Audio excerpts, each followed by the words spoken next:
Once upon a time in Italy lived an old carpenter named Geppetto.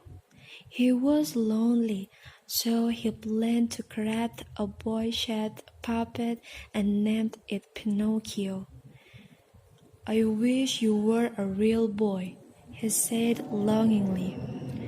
One night, a blue fairy who heard Geppetto's words granted his wishes. She sprinkled some magic powder on the puppet and brought Pinocchio to life. The fairy then told him, "Now you've become a living puppet, but if you want to be a real boy, you have to be good and make your father, Geppetto, proud of you." Geppetto was so happy found his puppet was now alive. He loved Pinocchio with all of his heart. He bought some books and sent Pinocchio to school so that he would grow to be a clever boy. But Pinocchio was disobedient. He used to skip school and play with his friends all day. When Geppetto found out his naughtiness, he was so angry. "Did you miss the school all the time?" he asked. Pinocchio didn't tell the truth. "No, father, I always study in school every day," he lied. Instantly, his wooden nose began to grow long. "Are you telling me a lie?" Geppetto asked with a puzzled frown.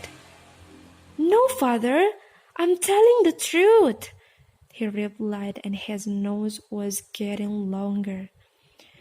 Every time Pinocchio told a lie, his nose was getting longer and longer. Geppetto had to ask his friend, the woodpecker, to peg Pinocchio's nose to its initial size. Every time he did a bad thing or naughtiness, Pinocchio used to give his word that he would be a good boy next time. In a little while, Pinocchio forgot all his promises. "School isn't fun at all and it's so boring. I don't want to study anymore. I want to have some great adventures," he thought. So Pinocchio decided to leave home and join a circus. However, Pinocchio soon realized that life at circus wasn't fun at all. The poor Pinocchio must work all day, and since he had stopped going to school, his ears now had become two large donkey ears. Pinocchio regretted leaving home and missed his father terribly. Then one day, he heard terrible news that Geppetto had been looking for him, and now he had been swallowed up by a giant whale. Instantaneously, Pinocchio ran away from the circus and set off to rescue his father.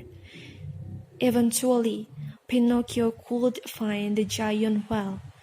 However, as soon as the whale saw him, it swallowed him up as well. Inside of its belly, Pinocchio saw his father. "Father, it's me, Pinocchio," he shouted. They were so happy to see each other.